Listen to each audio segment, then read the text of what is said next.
Bismillah.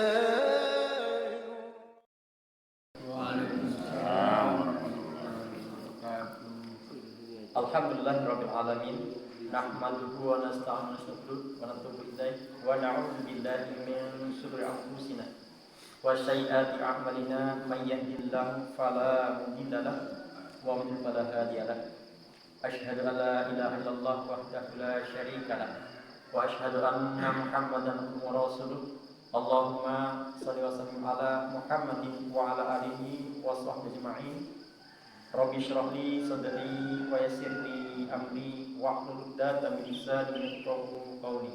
Amin. Bapak-bapak, ibu-ibu dan para jamaah keluarga besar kaum muslimin rahimakumullah. Bismillah, kita bersyukur pada Allah Subhanahu wa taala. Allah bangunkan kita di pagi ini, kemudian kita diberikan oleh Allah diberikan kemampuan dan kesempatan untuk bisa mengawali aktivitas hari ini dengan bersujud kepada Allah Subhanahu wa taala. Mudah-mudahan ini akan memberikan tambahan keberkahan kita untuk kehidupan kita insyaallah. Tambah lagi kita lanjutkan dengan kajian subuh. Baik, kita manfaatkan waktu sebaik-baiknya. Kajian kita pagi ini akan berbicara tentang realitas umat Islam hari ini. Ada hadis Rasulullah SAW dari sahabat. Silakan yang sudah dapat teh sambil dinikmati. Hadis ini mungkin pernah kita dengar. Berbunyi demikian: Yushikul umamu an tada'a alaikum kama tada'al akalatu ila qasatiha. Faqala qailu wa min kilatin nahnu yawma idzin. Qala bal antum yawma idzin kasir. Walakinnakum husa'un ka husa'in sayli wala yanza'ana Allahu min suduri aduikumul mahabbata minkum. Walakin fadallahu fi qulubikumul wahn. Faqala qailu ya Rasulullah wa mal wahn? Qala hubbud dunya wa kahratul maut.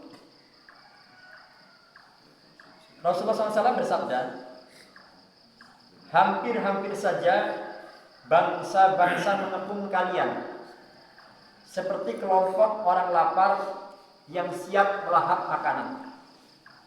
Berkata seorang sahabat, apakah jumlah kami pada saat itu sedikit wahai Rasulullah? Beliau sallallahu alaihi wasallam menjawab, jumlah kalian pada saat itu banyak, tetapi kualitas kalian seperti buih di tengah lautan. Allah mencabut rasa takut dari musuh terhadap kalian dan memasukkan ke dalam dada kalian penyakit wahn. Berkata seorang sahabat, apa itu wahn wahai Rasulullah SAW? Beliau sallallahu alaihi wasallam jawab, cinta dunia dan takut mati. Hadis ini diriwayatkan oleh Imam Ahmad dan Imam Abu Dawud. Para jamaah kaum muslimin rahimakumullah, prediksi Rasulullah SAW ini tentu berupa wahyu yang sudah pasti akan terjadi. Dan kayaknya Allah benarnya. Nanti kita kalau ketemu Rasulullah kita tanya apa benar kita yang ketemu dengan zaman itu. Itu sangat seperti terjadi di zaman sekarang ini. Ya. Hampir-hampir saja ada sebuah penyakit yang namanya al-wahn. Hampir saja bangsa-bangsa itu mengepung kalian seperti orang lapar menghadapi hidangan. Jadi namanya orang lapar, terus ada makanan gitu. Udah. Pokoknya nggak karu-karuan ya. Cabik-cabiknya segala macam. Apakah jumlah kami waktu itu sedikit wahai Rasulullah? Justru jumlah kalian itu mayoritas. Jumlah kalian itu banyak, tapi kualitas kalian itu bagaikan buih di tengah lautan. nggak berkualitas, nggak berbobot, gampang terombang-ambing, nggak punya prinsip. Dunia itu akan senantiasa memperkenankan umat yang nggak teguh dalam berprinsip. Dunia itu gampang mempermainkan umat yang nggak teguh dalam berprinsip. Saya teringat, ya, ada sebuah peristiwa dulu. Ada di Madinah itu ada sebuah kaum yang namanya Bani Kainuko. Bani Kainuko itu kumpulan orang Yahudi, merengkel banget orangnya. Kayak sampai sekarang merengkel ya. Jadi pada saat itu ada kaum muslimah, ada ibu-ibu ke pasar. Digodain lah oleh laki-laki Yahudi. Diajak, dilecehkan. Tentu untuk menjaga izah, menjaga harga dirinya muslimah ini marah. Diikatnya kain kerudungnya itu di tiang pasar gitu. Sehingga pas begitu beliau berdiri, terbukalah auratnya nampak. Maka menjeritlah muslimah ini, perempuan ini menjerit. Mendengar muslimah ini menjerit, ada seorang laki-laki muslim dibunuhnya yang mengganggu tadi. Coba ya. Dibunuhnya lagi.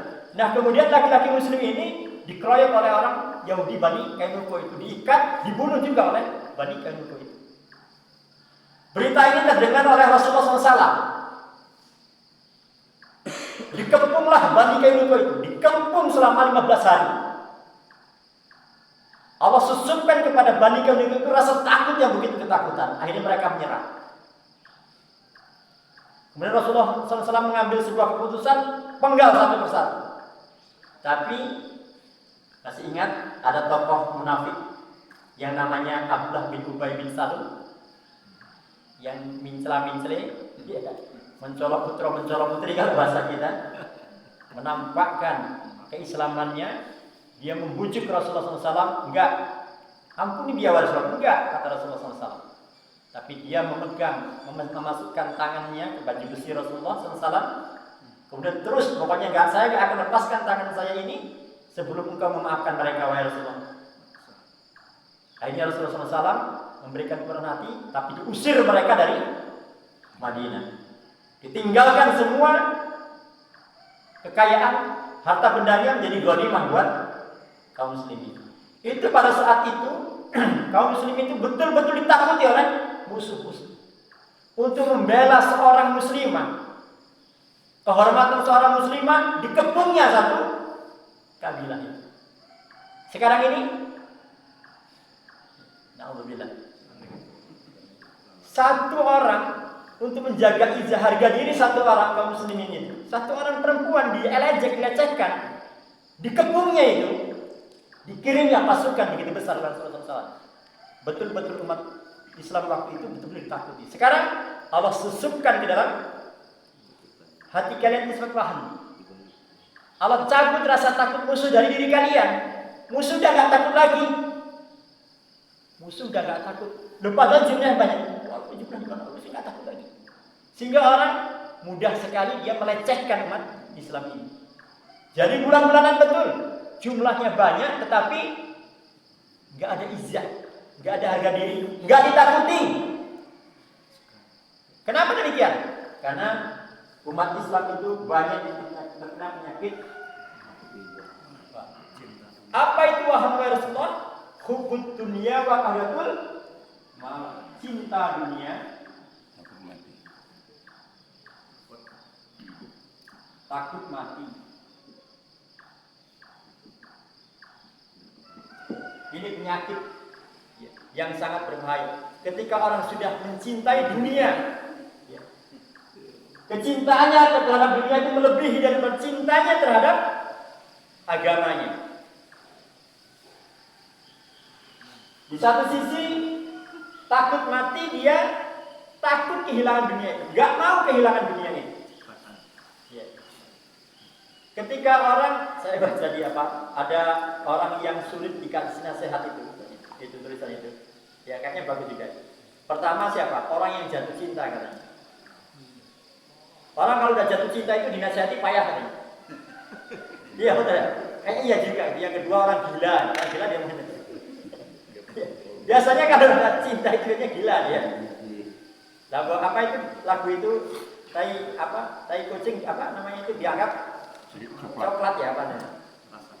Rasa coklat katanya. Apa? Marah. Itu masa lalunya. Kalau udah jatuh cinta itu orang ya sudah buta. Ya. Maka segala macam cara dilakukan untuk mendapatkan apa yang dia cintai. Bahkan curang-curang lah, yang penting dia ya apa? Ya pakai bohong-bohong dikit nggak apa-apa lah. Jangan kan bohong-bohong banyak pun nggak apa-apa untuk mendapatkan yang dia cintai. Nah kalau orang sudah jatuh cinta terhadap dunia berlebihan, maka ghirahnya, apa itu ghirah? Rasa cemburunya terhadap agama hilang. Hilang rasa cemburu. Efeknya Bapak Ibu. Kalau kita sudah mencintai dunia melebihi dari cinta kita kepada Allah dan Rasulnya, maka kecemburuan kita kepada Allah dan Rasulnya itu hilang. Jadi ternyata cinta itu menimbulkan kecemburuan. Ghirah. Ghirah. Cemburu. Wajib Pak. Kalau misalnya bapak-bapak, istrinya dilecehkan orang, kemudian gak ada rasa cemburu, ini namanya dayus. Dan dayus ini gak bisa mencium baunya surga.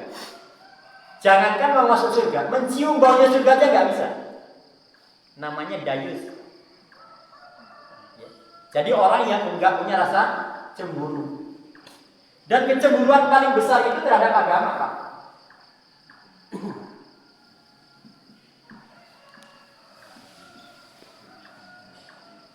Wajib hukumnya. Ya. Kalau orang sudah cinta dunia, orang sudah kena penyakit paham ini, maka dia nggak punya rasa cemburu terhadap agamanya. Ibu pernah cemburu, Bu? Pernah. Gimana rasanya cemburu itu?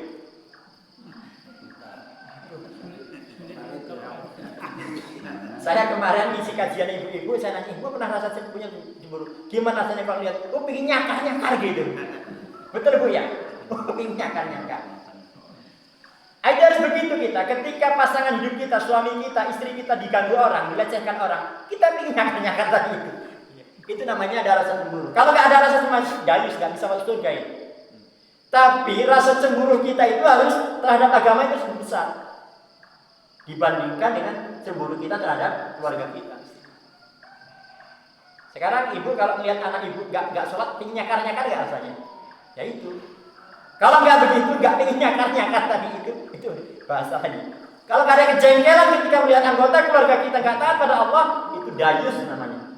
Terutama bapak-bapak. Karena bapak bertanggung jawab atas keluarga. Contoh misalnya, kita melihat istri kita, anak perempuan kita keluar rumah nggak pakai jilbab. Kalau nggak ada ghirah, nggak ada rasa cemburu, dayus namanya. Dayus.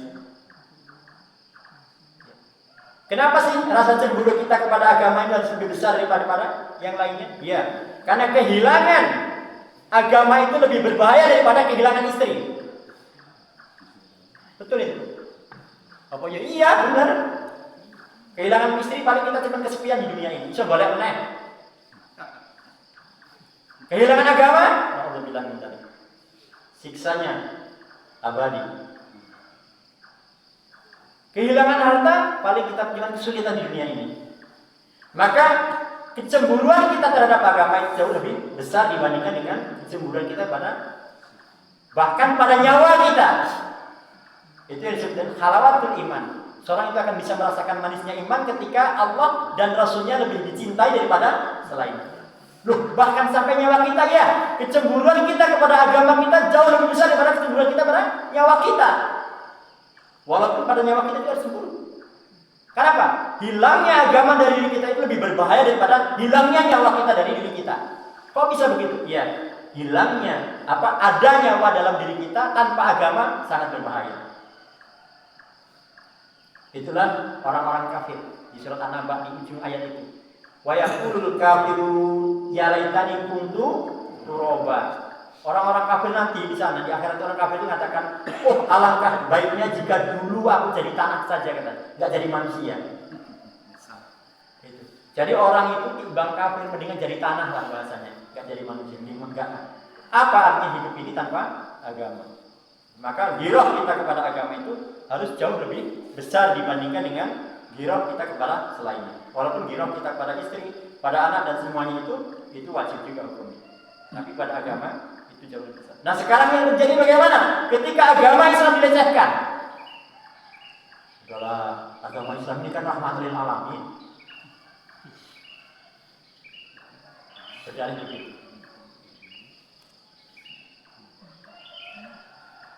Bapak Ibu, dalam sebuah sirah Rasul itu pas lagi sholat dulu pernah ditimpa blodot. Apa blodot itu? Kotoran hewan itu, kotoran kambing itu. Pas seorang kafir lagi sholat ditimpa di sininya blodot kambing, kotoran kambing. Rasul gak marah sampai anak beliau nangis, ya wahai ayah, sampai sedemikian ini orang-orang itu melakukan. Rasul gak marah. Nah ini yang dijadikan dalil buat mereka. Agama Islam ini kan rahmatan. Jadi kalau diganggu gak usah marah. Rasul aja begitu. Rasul dihina, Rasul dilempari, Rasul gak marah. Betul Bapak Ibu. Rasul gak marah ketika dirinya yang dihina, Rasul gak marah. Tapi ketika agamanya dilecehkan, Rasul akan pedang. Itu dipahami. Itu harus kita pahami. Kita kebalik ya kadang-kadang. Agamanya dihina, tenan saja Pak. Tapi kalau diri kita dihina, harga diri saya di mana? Nah itu kadang-kadang begitu. Ya kita punya hak untuk menjaga harga diri, menjaga izzah kita betul, dibenarkan. Tapi ketika agama kita yang dilecehkan, kita jauh lebih marah. Itulah para jamaah efek daripada ketika orang itu ya terjangkit yang namanya penyakit wahan, cinta dunia dan takut mati. Yang kedua, sikap dia. Jadi penyakit waham ini akan membentuk sebuah sikap. Ya. Pertama, yang kedua, hilangnya ghirah terhadap agama. Tadi itu ya, hilangnya ghirah, kecemburuan terhadap agama. Kemudian yang kedua, sikapnya terhadap agama itu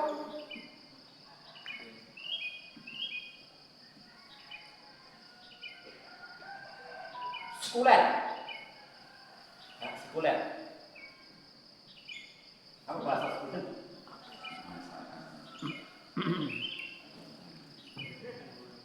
Sikapnya terhadap agama itu sekuler. Mereka pisahkan agama itu dengan kehidupan kesehariannya. Mereka persempit ruang lingkup agama. Jadi ada sekularisasi agama. Mereka persempit agama itu hanya sebatas di masjid saja. Agama itu hanya sekedar ritual-ritual yang puasa, sholat, zakat aja saja. Tapi untuk menyangkut kehidupan yang lainnya ditinggalkannya agama itu. Ini sifat paham begitu menimbulkan. Orang itu dianggap sudah merasa beragama dengan benar ketika dia sudah rajin sholat saja. Tapi terkait dengan yang lainnya dia tinggalkan. Masalah ekonomi, gak usah bawa agama lah. Padahal jelas-jelas ya. Wa halallahu al-bai'a wa harama riba. Allah halalkan jual beli, Allah haramkan riba. Maka masih banyak, mohon maaf, kita kadang-kadang umat Islam yang rajin sholat masih senang dengan bank lecet misalnya ini.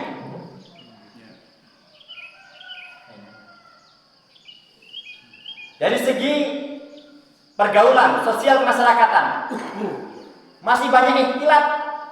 Apa ikhtilat itu artinya campur baur. Ya, campur baur. Jadi pecel itu kayak ikhtilat, namanya pecel itu. Arti ikhtilat campur baur. Ya. Jadi pecel itu ikhtilat itu. Arti kata ikhtilat itu campur baur.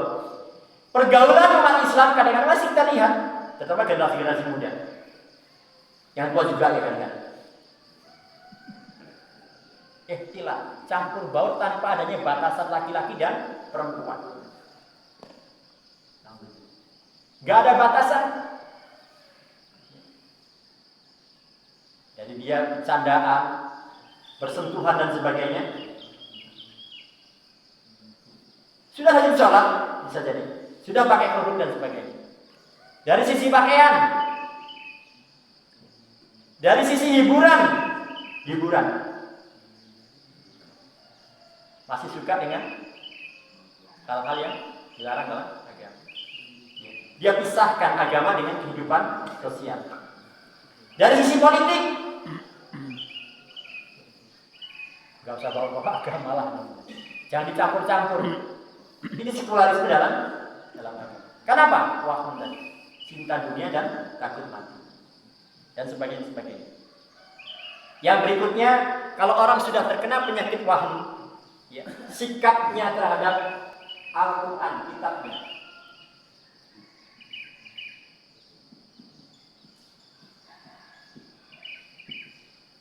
Pertama, buta huruf.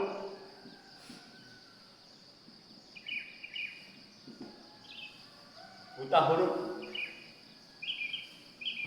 Ada banyak umat Islam ini babar kecepek itu. Nggak ngerti baca Al-Quran. Masih banyak umat Islam ini nggak bisa baca Al-Quran dan nggak punya keinginan untuk belajar baca Al-Quran. Bapak Ibu pernah kenal dengan sahabat namanya Abu Hurairah? Kenal nggak? Bingung ya, kenal apa enggak ya? Kenal. Ngomong nggak kenal tapi dengar namanya. Bapak kucing. Ngomong kenal tapi nggak pernah ketemu ya. Tapi intinya begini, Abu Hurairah itu, beliau itu masuk Islam itu di tahun ke-7 Hijriah. Rasulullah SAW itu wafatnya tahun 10 Hijriah. Ya kan? Berarti Abu Hurairah itu masuk Islamnya itu 3 tahun sebelum Rasulullah wafat. Cuma 3 tahun. Berarti lebih duluan Abu Bakar, lebih duluan Umar bin Khattab, lebih duluan sahabat-sahabat lain. Tapi ternyata Abu Hurairah itu lebih banyak meriwayatkan hadis.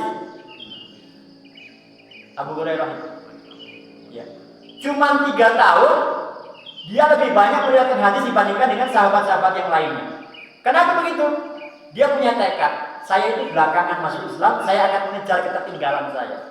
Itu prinsip. Maka beliau tinggal di sini rumah Rasulullah, di sini masjid, ya kira-kira di terasnya lah gitu. Sehingga kalau Rasulullah ngajar begini nggak pernah ketinggalan. Jadi prinsip yang dipakai adalah karena dia terlambat, maka dia kejar ketertinggalan itu. Nah, zaman sekarang karena saking cintanya dunia dan takut mati tadi itu, ya nggak sempat belajar agama. Sampai nggak bisa baca Al-Quran pun nggak ada rasa khawatir. Bapak Ibu, kalau kita ngelihat anak-anak kita nggak bisa baca tulis, nggak bisa matematika, nggak bisa bahasa, nggak bisa pelajaran sekolah, pening nggak rasanya? Tapi pernahkah kita merasa pening kalau anak kita nggak bisa baca Al-Quran? Jadi sikapnya terhadap Al-Quran itu buta huruf. Nggak ada punya keinginan untuk belajar Al-Quran. Padahal dunia ini, Pak, dunia ini satu-satunya tempat untuk beramal buat kita. Itu belajar Al-Quran. Nanti kalau sudah keluar dari dunia kita, kalau kita sudah tinggalkan dunia, nggak ada lagi kesempatan untuk belajar. Kapan lagi?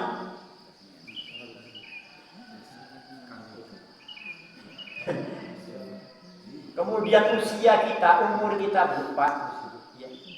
Umur ini kesempatan untuk beramal. Nanti kalau umurnya sudah habis, jatah mesin sudah nggak ada lagi kesempatan bagi kita untuk fasilitas itu, harta kita itu sarana untuk belajar, untuk beramal. Kalau itu sudah habis, maka nggak ada lagi sarana. Gitu.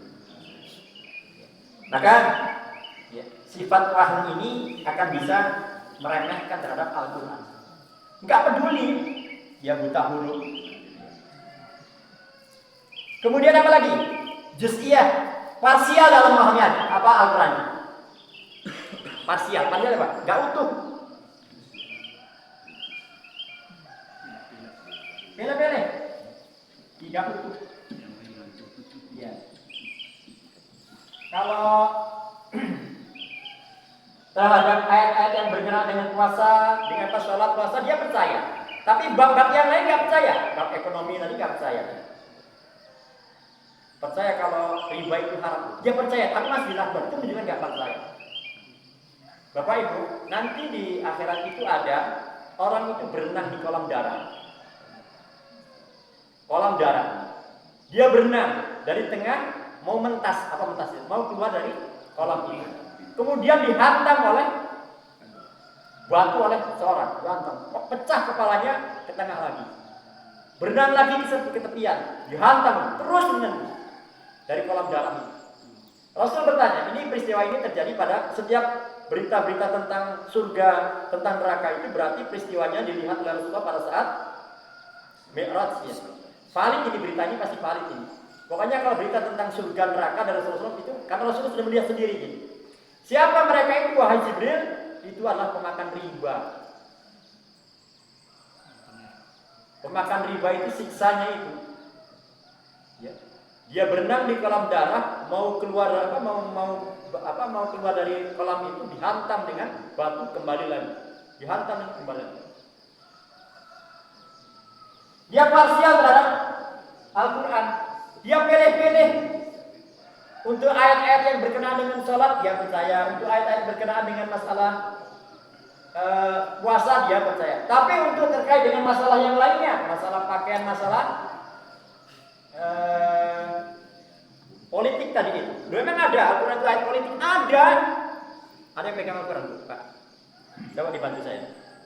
Buka Quran surat An-Nisa 138 139. Itu ayat politik. Saya nggak kampanye, cuma ngajak aja. Sosialisasi. Ya. Sehingga nanti umat Islam itu punya izah benar. Ya. Gara-gara 138 An-Nisa itu surat 4 138 139.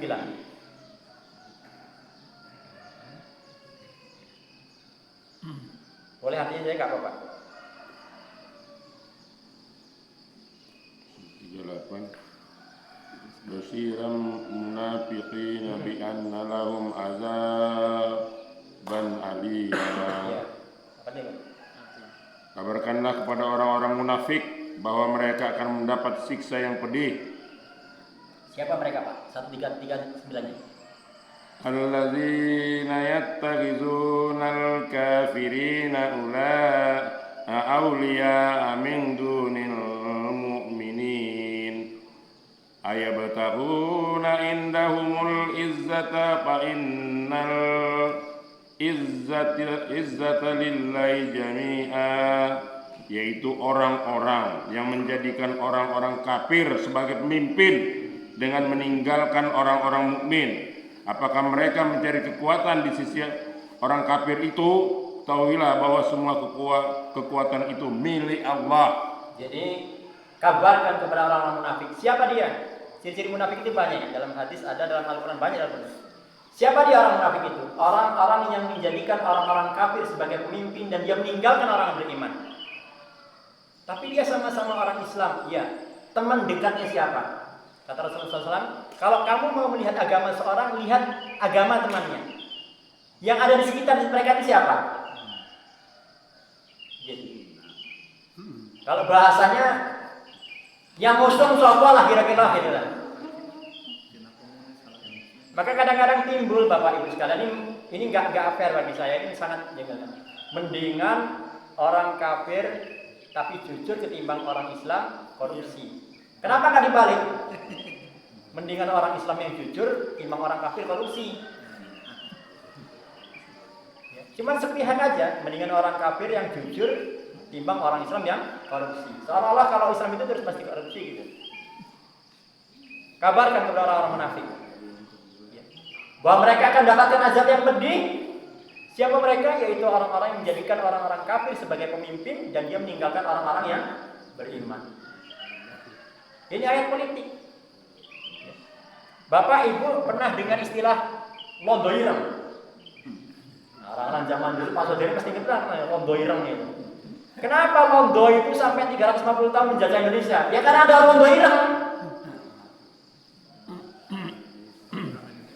Iya kan? Kalau nggak ada londo ireng kepayahan dia. Jadi orang-orang munafik itu londo ireng. Mereka kaum kafir, orang-orang zalim itu tetap akan mengintimidasi umat Islam itu selama ada orang-orang munafik. Ini beliau pahami. Jadi dia parsial dalam memahami Al-Quran. Dia pilih-pilih. Kenapa? Ada kepentingan tadi itu, cintanya pada dunia. Nanti dia takut kehilangan sesuatu. Kemudian yang berikutnya,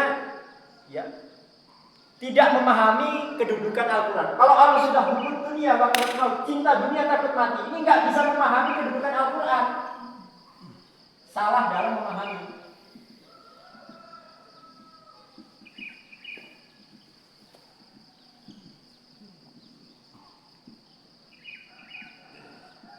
Allah turunkan Al-Quran, zalikal kitabul la raiba fihi hudanil muttaqin, sebagai petunjuk sebenarnya. Dulu ketika Nabi Adam itu dikeluarkan oleh Allah dari surga, qul nahbitu minha jami'an fa imma ya'tiyanakum minni hudan faman tabi'a hudaya fala khaufun 'alaihim wa lahum yahzanun.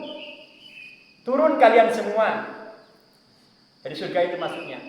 Dan apabila datang kepadamu petunjukku dan barang siapa mengikuti petunjukku maka tidak ada rasa khawatir dan tidak ada rasa takut. Seolah-olah Allah berikan pelajaran pada kita begini. Nabi Adam dan kita keturunannya itu bisa kembali ke surga kalau kita menggunakan Al-Quran sebagai petunjuk kita dalam hidup ini. Ya kan, apabila datang kepadamu petunjukku, apa petunjuk itu? Zalikal kitabul la. Jadi ternyata Al-Quran ini sebagai petunjuk dalam hidup ini. Nah, orang-orang yang dia cinta dunia takut mati itu, dia salah dalam memahami Al-Quran. Ada sebagian Al-Quran itu hanya digunakan dibaca kalau pas ada orang meninggal saja. Itu bukan satu keburukan, itu kebaikan. Tapi kalau cuma itu saja, baca Al-Qurannya kalau pas ada orang meninggal saja, itu menunjukkan dia nggak paham apa fungsi Al-Quran. Apalagi cuma suratnya cuma itu dok misalnya gitu kan. Bukan berarti itu buruk, itu kebaikan. Saya menganggap itu kebaikan. Tapi kalau orang memandang cuma itu saja fungsi Al-Quran, itu salah dalam memahami Al-Quran. Ada orang yang menggunakan Al-Quran itu sebagai sarana untuk mencari popularitas, piala dan sebagainya, digunakan untuk musabaqah. Ada orang yang memahami Al-Quran itu kedudukan cuma hiasan saja, namanya kaligrafi. Yang lebih parah lagi, tulis Al-Quran itu kecil banget. Jangankan kita yang nulis juga nggak bisa baca, dijadikan sebagai jimat. Dia yakin, percaya kalau Al-Quran itu memang sesuatu yang agung, tapi salah dalam memahami. Gara-gara apa? Gara-gara cintanya kepada dunia sangat besar. Ya. Satu lagi terhadap Al-Quran itu, sikapnya kepada Al-Quran, dia salah memahami, kemudian dia tinggalkan Al-Quran. Nah ini, kalau umat Islam itu sudah meninggalkan pedoman hidupnya, udah gampang banget dia di porak-porandakan, meninggalkan.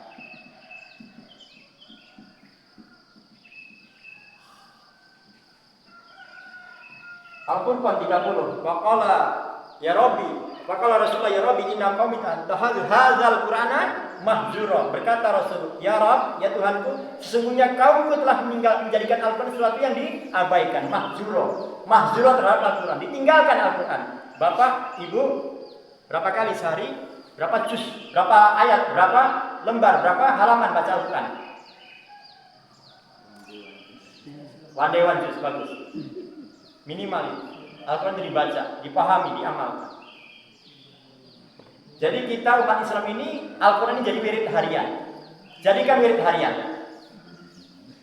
Aneh kalau umat Islam itu nggak bisa baca Al-Quran. Aneh banget, sudah ngaku umat Islam, tapi dia nggak baca Al-Quran. Aneh. Baca Al-Quran cuma kalau 1 tahun sekali, kalau bulan Ramadan. Habis-habisan. Habis itu nggak kedengaran lagi suaranya. Aneh banget. Aneh banget kalau orang Islam mengaku Islam tapi dia nggak baca Al-Quran hari-harinya. Lebih aneh lagi, Ustadz nggak pernah baca Al-Quran tiap hari. Lebih parah lagi itu dah. Ustadz berapa juz sehari baca Al-Quran? Ya kadang-kadang aneh itu dah itu. Bapak Ibu, ada namanya surat Al-Muzammil. Turun itu sebelum Al-Mudaththir. Ya ayyuhal muzammil qumil laila illa qalila. Wahai yang berselimut, bangun di malam hari untuk sholat malam. Sampai kemudian ada sana waratilil Qur'ana tartila. Itu jadi seorang sebelum nanti Al-Mudaththir. Ya ayyuhal mudaththir qum fa'andzir. Wahai yang berselimut, bangkit dan beridah. Sebelum dakwah itu muzammil dulu. Kuatkan ruhiyah kita dengan sholat malam. Baca Al-Quran. Kenapa? Inna sanulqi alaika baca lupa saya. Inna sanulqi alaika kalam sakila. Karena kami akan menurunkan perkataan yang berat buatmu. Inna sanulqi alaika kalam sakila. Karena kami akan menurunkan perkataan yang berat buatmu. Jadi kita itu akan mendapatkan beban mendakwahkan agama ini. Maka jadi dibekali dengan baca Al-Quran dan qiyamul lail. Qumil laila illa qalila. Nisfahu aw inqus minhu qalila. Aw zid alaihi warattilil Qur'ana tartila. Inna sanulqi alaika qaulan sakila. Jadi yang dikatakan perkataan beratlah kita akan menyampaikan agama ini. Bapak Ibu mau mengajarkan agama minimal buat keluarga. Kalau nggak punya dasar-dasar baca Al-Quran, qiyamul lail baca Al-Quran, ya nggak punya modal bahasa. Jadi jadikan Bapak Ibu Al-Quran ini sebagai wirid harian. Ya, syukur yang sanggup satu hari 1 juz. Kalau nggak sanggup setengah juz. Sebelum kita, kalau nggak setengah juz ya 1 lembar lah. Nggak sanggup 1 lembar ya 1 ayat lah. Kalau nggak 1 ayat nggak sanggup ya pegang dulu lah Al-Quran itu. Nah, sebelum kita beraktivitas lain, baca nggak? Namanya nggak sempat, pegang dulu Al-Quran itu. Kalau nggak pegang aja nggak sanggup, pandang dulu Al-Quran itu, pandang dulu sebelum kita berbuat yang lain. Disanggup lagi, mati aja. Kata siapa? Kata Buya Hamka, ganti kain pakaianmu dengan kain kafan. Udah nggak layak lah kita jadi. Jadi rasa cinta kita kepada Al-Quran itu, kan nanti ini akan menjadi. Ini kan ditanya oleh Allah, ya kan? Apa kita Al-Quran? Benar, benar ya. Sambil kita. Karena dia nggak pernah baca. Ahli baca insya Allah kalau bahasa kita. Ini masih menanya kita apa kan gitu. Jadi malaikat datang, ini orang alim benar bahasa kita. Malaikat datang pasti menanya ini kan, siapa Tuhan kan? Apa agama bukan? Itu bahasa kita. Jadi sebelum ditanya dia udah tahu. Karena aman jadi amalan bagi sikapnya pada panjang Pak Bu ya. Sikapnya pada agamanya dia kehilangan wira, kemudian sekuler. Sikapnya kepada Al-Quran ya. Dia pertama buta huruf, nggak bisa baca, kemudian tidak utuh dalam memahami Al-Quran, kemudian salah dalam memahami Al-Quran, dan dia mahzurah, menjauhkan diri dari Al-Quran. Itu sikap-sikap ketika orang itu terkena wahyu. Saya akan percepat. Kemudian sikapnya kepada dunia itu rakus. Sikapnya kepada dunia rakus kalau sudah kena wahyu. Padahal kalau bahasa apa sekarang ada istilah bahasa akal sehat ya. Kalau sudah seusia saya ini, mohon maaf, seusia saya ini, kalau untuk urusan dunia, ingin nikah lagi, secara logika nggak mungkin kayaknya. Kalau Allah berkehendak bisa aja sih, kalau Allah berkehendak. Tapi secara logika kayaknya udah nggak ada kayaknya. Mau ingin jadi orang kaya, secara logika nggak mungkin kayaknya. Tapi kalau Allah berkehendak bisa aja. Sekarang berpikir secara sehat, andaikan bisa nikah lagi, apa kira-kira saya kuat? Wajibanan kira-kira. Kuat apa Pak? Nah, Ya nggak tahu. katakan diri masih Pak. Lawang sekarang bisa beli daging aja, makan daging nggak boleh banyak-banyak. Bisa beli gula 1 truk, tapi nggak bisa makan gula udah. Andaikan kita bisa, nggak bisa menikmati, sudah. Ya. Seusia kita ini, ya cinta terhadap itu wajar aja. Zinal nasi syahwati minan bisa dan sebagainya, memang wajar. Tapi kalau sudah ya, melebihi daripada cinta kita kepada Allah dan Rasulnya, itu namanya wahan tadi. Jadi sikapnya terhadap dunia itu rakus. Sudah dibatasi masih mau nambah pula ya. Kayak yo gitu. Sikapnya terhadap akhirat meremehkan dia, meremehkan. Sikapnya kepada ahli agama, pada kiainya, pada ustaznya taklid. Apa kata kiai, apa kata ustaz, siap laksanakan. Padahal belum tentu benar. Silakan dikomunikasikan, saya ingin Bapak ada diskusi ya, kita sedikit. Ya. Jadi kira-kira.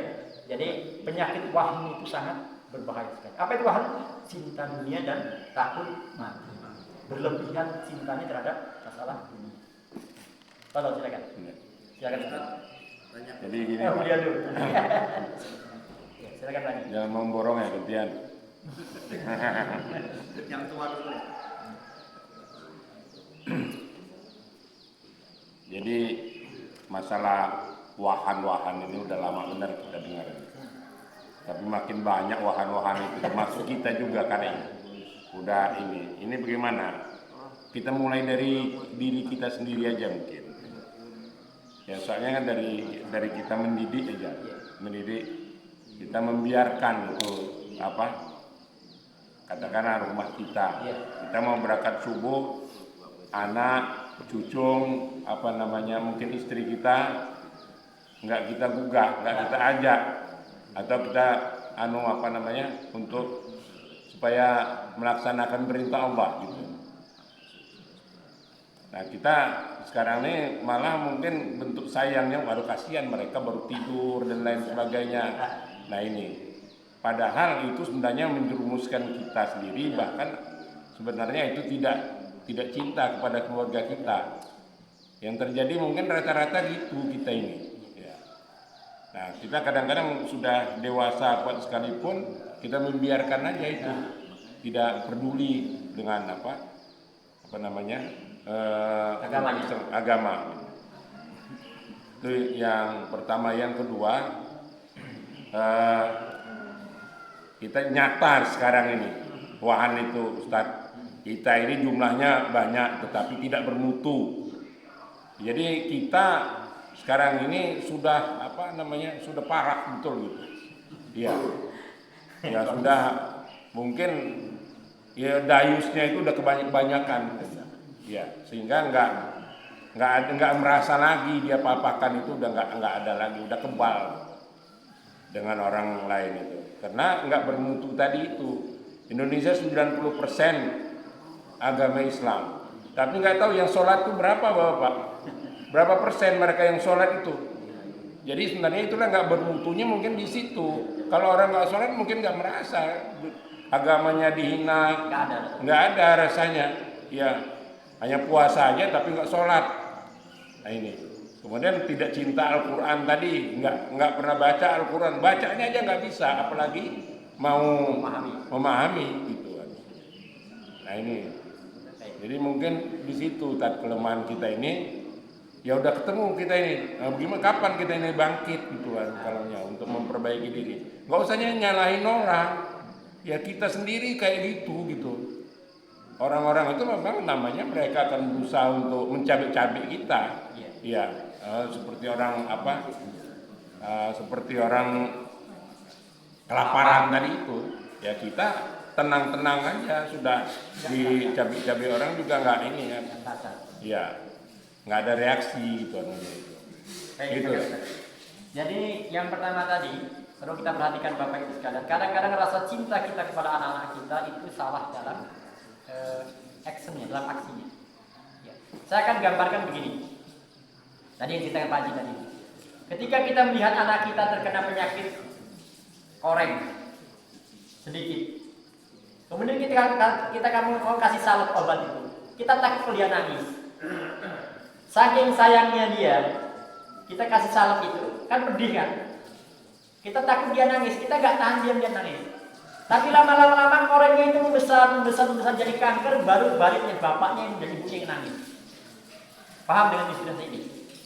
Kita kadang-kadang nggak tega membangunkan anak kita yang sedang tidur itu karena sayang kita untuk melaksanakan sholat. Kita nggak tega mau marah mereka karena sayang kita. Lama-lama mereka nggak kenal agama, akhirnya kita yang nangis.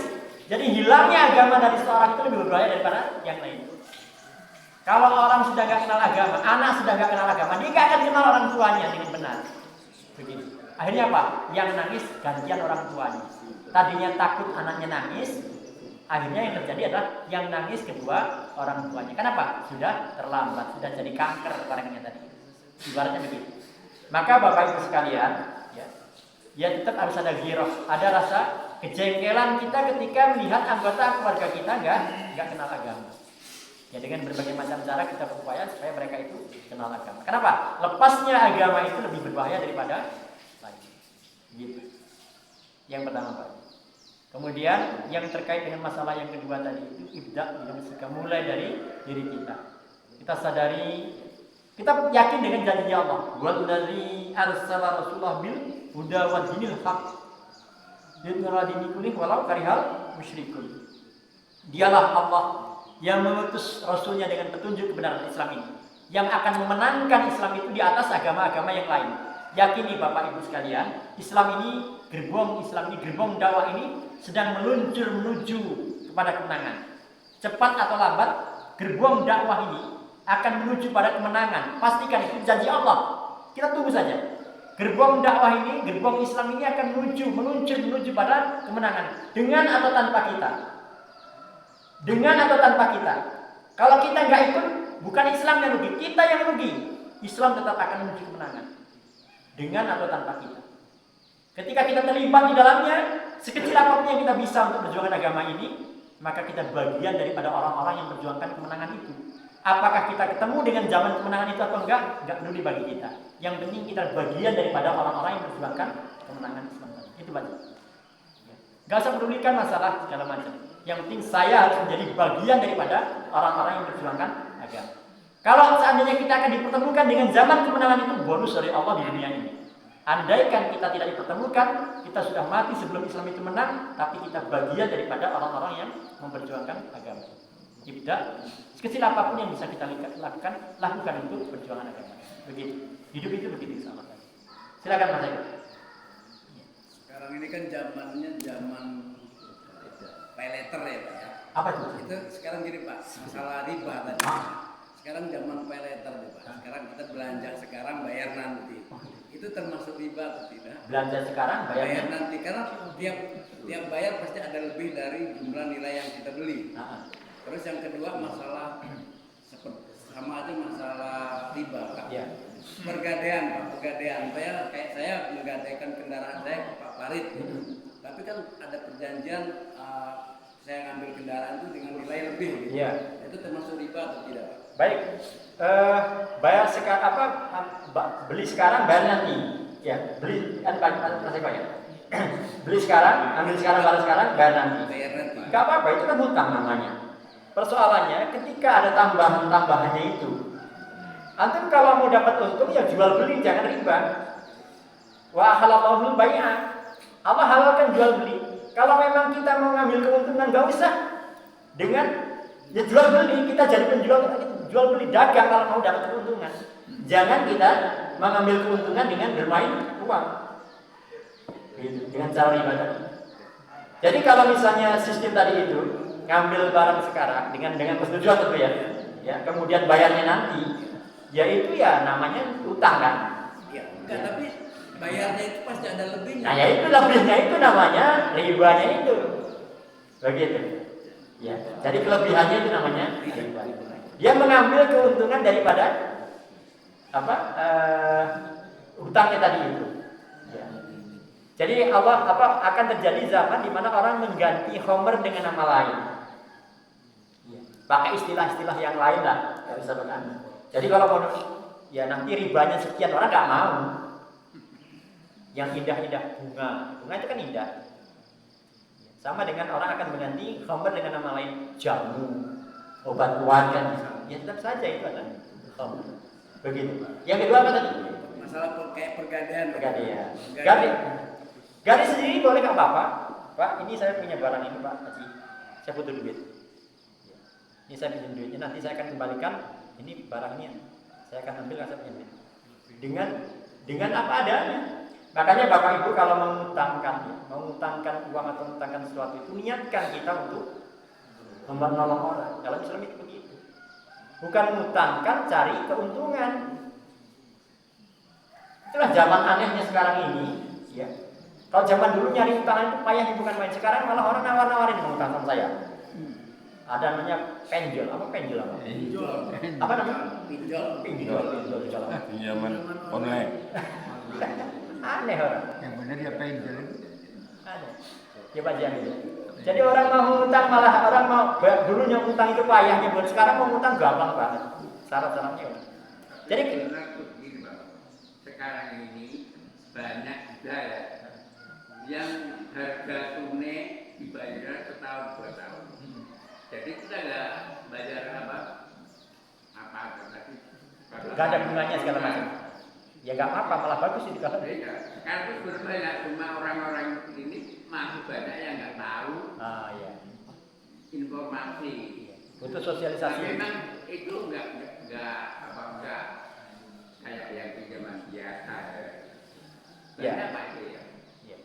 Jadi itu kalau kita mau mengutangkan uang pada orang itu, niatkan untuk menolong saudara kita. Jadi nggak sama sekali kita nggak ambil keuntungan. Nah kalau kemudian nanti pada saat tiba saatnya orang itu yang minjam tadi itu belum bisa mengembalikan, kemudian kita tambah lagi jatuh temponya, maka kita mendapatkan pahala sebesar yang kita utangkan selama jatuh tempo tadi. Luar biasa dalam Islam. Makanya Bapak Ibu sekalian, kalau ada orang hutang, ya misalnya orang itu hutang 3 juta, walaupun kita punya uang 3 juta, jangan langsung dikasih 3 juta. Seberapa besar kita mampu untuk menghalalkan ketika dia tidak mampu membayar. Kalau nggak mampu menghalalkan, ya sudah, misalnya nggak dikasih, nggak apa-apa, itu hak kita. Jadi mencari keuntungan daripada orang yang kesulitan itu yang dari utang yang kita berikan itu yang begitu Mas. Ya. Nambah. Ya.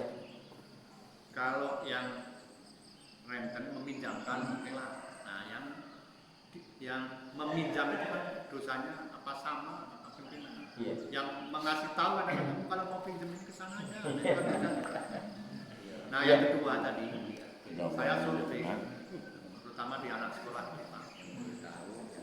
Kalau di sekolah-sekolah yang berbasis Islam mungkin banyak yang pintar baca, tapi cuma di sekolah negeri itu, karena dari SD SMP-nya negeri, mungkin saya katakan lebih dari 80% itu tidak bisa Al-Quran. Ya, bagaimana dia mau baca Al-Quran, alergi kalau orang nggak bisa baca Al-Quran. Nah ini yang mungkin jadi pemikiran kita, mungkin dari kecil lah. Memang kadang-kadang kita nyuruh anak kita, nyuruh cucu kita sulit Pak. Nah hanya melalui lembaga pendidikan itulah seperti itu. Kalau sudah negeri, saya survei itu Pak, yang baca Quran mungkin bisa dihitung dari sekian ratus, dari sekian ribu siswa itu. Nah ini kalau kita biarkan, apa kita nggak berdosa? Itu aja. Baik, terima kasih. Yang pertama, ya terkait dengan apakah yang minjem juga ya. Rasulullah menyatakan begini. Ketika 2 orang Muslim itu saling mencabut pedang, baik yang membunuh ataupun yang terbunuh, sama-sama masuk neraka. Kata sahabat, ya Rasulullah, kalau yang membunuh, ya bagaimana yang membunuh? Yang terbunuh, ya dua-duanya sudah punya niat, cuman keduluan aja. Rasul sudah nyatakan, dan nggak boleh, kita nggak tahu, nggak boleh. Ya ketika Rasul sudah sampaikan, nggak ada hujah nanti di hadapan Allah, saya nggak tahu kan. Rasul sudah sampaikan. Dosanya riba, sekecil-kecilnya dosa riba itu, sekecil-kecilnya dosa makan riba itu lebih besar daripada zina kepada ibu kandungnya. Alhamdulillah. Kita zina sama orang lain saja, zina sama orang lain yang sudah kalau belum berkeluarga itu dicambuk minimal 1 kali udah diusir. Kalau dia sudah berumah tangga, seorang istrinya orang atau suaminya orang, dia berzina, itu hukumannya baru akan terampuni dosanya itu ketika ditanam, dilempari pakai batu sampai mati. Dan batunya itu nggak boleh terlalu besar, nggak boleh terlalu kecil, supaya dia merasakan sakitnya. Bagaimana kalau dosa zina kepada ibu kandungnya? Itu sekecil-kecilnya riba, maka hindarkan. Kemudian yang kedua, terkait dengan masalah kondisi anak tadi itu, Bapak Ibu, ya, jadikan rumah kita itu fungsi rumah. Ya, fungsi rumah. Pertama, jadikan rumah itu sebagai hotel. Apa Pak hotel itu? Tempat untuk minum, tidur. Jadikan rumah kita itu fungsinya seperti hotel. Tempat kita tidur, minum, istirahat. Yang kedua, jadikan rumah kita itu sebagai restoran. Apa restoran itu? Ya, makan-makan dan sebagainya. Jadikan rumah itu, bagi rumah kita itu sebagai bioskop. Apa bioskop itu? Hiburan. Dan yang terakhir, jadikan rumah kita itu sebagai madrasah. Kenapa saya ambil madrasah? Karena madrasah itu di sana ada pelajaran umum dan ada pelajaran agamanya. 4 fungsi rumah itu. Coba masing-masing kita fungsikan rumah kita itu sebagai hotel, tempat kita tidur. Ada yang nggak betah di rumah? Banyak. Bujuni marah-marah terus misalnya kan. Mendingan turun di Joko. Jadikan rumah kita sebagai restoran. Ada yang nggak betah makan di rumah? Ya kalau sekali-sekali nggak apa-apa keluar ke. Tapi udah nggak betah makan di rumah.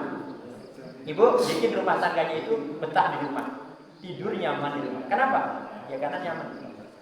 Jadikan rumah itu sebagai betul-betul restoran. Masak bu. Nanti ya bapaknya nanti, masakan ibu itu lebih enak daripada. Nah, itu gitu. Walaupun gue depan nanti. Tapi begitu pernyataan. Jadikan rumah kita sebagai bioskop, betul-betul jadi tempat hiburan.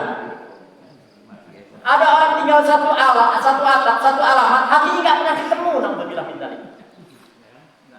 Hatinya nggak pernah ketemu, padahal tinggal satu atap. Suami istri nggak pernah ketemu hatinya, anak orang tua anak nggak merasa diperhatikan, orang tua nggak merasa dihormati dan sebagainya. Hancur berantakan. Jadikan rumah itu sebagai tempat hiburan, bioskop. Dan yang terakhir jangan lupa, jadikan rumah kita itu sebagai madrasah. Di sana tempat pertama kali ibu terutama istri adalah guru buat anak-anak. Ibu itu guru pertama buat anak-anak. Kenalkan mereka nilai-nilai agama, kenalkan dengan umum dan baik. Begitu. Nah, banyak sekali orang memfungsikan rumah itu hanya mungkin sebagai restoran saja, mungkin sebagai hotel saja, atau mungkin lebih banyak pada hiburan saja. Sehingga sibuk banget. Ibunya pegang setan gepeng di sana, anaknya pegang setan gepeng di sana, bapaknya pegang setan gepeng di sana. Apa setan gepeng itu? Itu kata teman saya itu. Gak ada nilai agama. Alam sudah siang banget ini, ya. Itu mungkin yang bisa saya sampaikan. Ya. Ingat al-wahm, ya. Cinta dunia kepada dan takut mati itu akan membahayakan buat kita umat Islam. Maka, ya, tanamkan girah kita, kecemburuan kita kepada agama dan hidup kita. Allah alam, subhanaka wa bihamdika, asyhadu an la ilaha illa anta, astaghfiruka wa atubu ilaik. Assalamualaikum warahmatullahi wabarakatuh.